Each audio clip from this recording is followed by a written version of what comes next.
Life could be a dream. Life could be a dream. Do do do.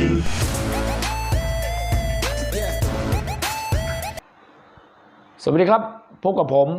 จังดีเซมาหรือรายการอ่านข่าวตามกระแสวันนี้นะครับผมมีข่าวหนึ่งนะครับที่จะมาแจ้งเตือนหรือว่ามาย้ำเตือนหรือว่ามาแจ้งเพื่อให้พี่น้องทุกคนเฝ้าระวังนะครับยุคนี้ไม่เพียงแต่ว่าเราจะระมัดระวังการติดเชื้อโควิด -19 แล้วแต่ว่าเราก็ต้องระมัดระวังในการที่เราจะทำมาหากินด้วยนะครับหรือว่าการใช้ชีวิตด้วยว่าเมื่อเราใช้ชีวิตทำมาหากินเมื่อเราอยากมีชีวิตที่ดีขึ้นเราได้เงินแล้วเราควรจะเอาเงินไปใช้ให้เกิดประโยชน์ต่อชีวิตของเราและครอบครัวของเราให้สุขสบายมากขึ้นอย่างไรได้บ้างวันนี้นะครับผมมีตัวอย่างคลิปหนึ่งสำหรับพี่น้องที่ไปทำงานต่างประเทศนะครับไม่ว่าจะเป็นเกาหลีใต้ญี่ปุ่น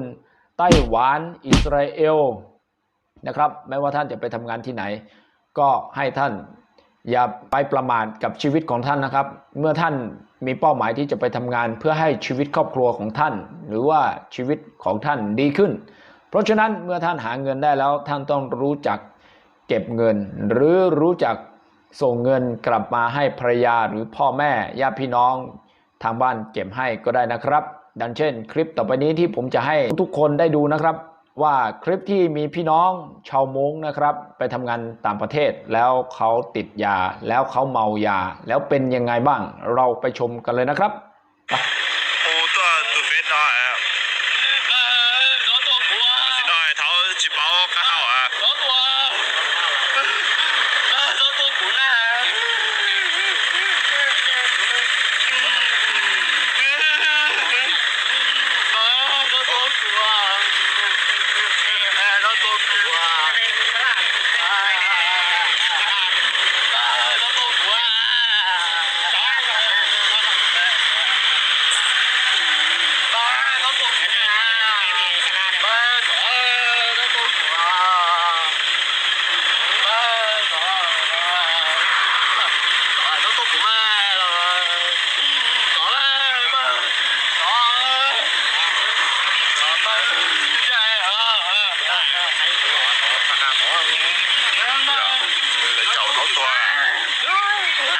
ครับพี่น้องทุกคนได้ดูแล้ว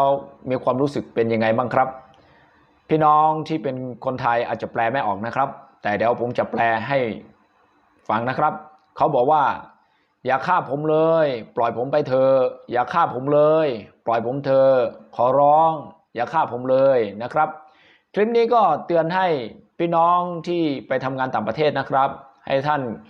ทำงานแล้วท่านมีเป้าหมายแล้วเก็บเงินแล้วกลับบ้านหรือว่าเก็บเงินแล้วกลับมาช่วยทำบ้านเพื่อชีวิตของท่านที่จะดีขึ้นนะครับไม่ใช่ท่านทำงานแล้วมีเงินแล้วท่านก็เอาไปผลาญไปซื้อสิ่งเสพติดสิ่งมึนเมา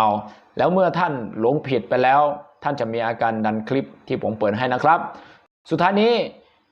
อย่าลืมกดไลค์กดแชร์กดติดตามให้ผมด้วยเพื่อเป็นกำลังใจให้ผมทำคลิปต่อๆไปนะครับสวัสดีครับ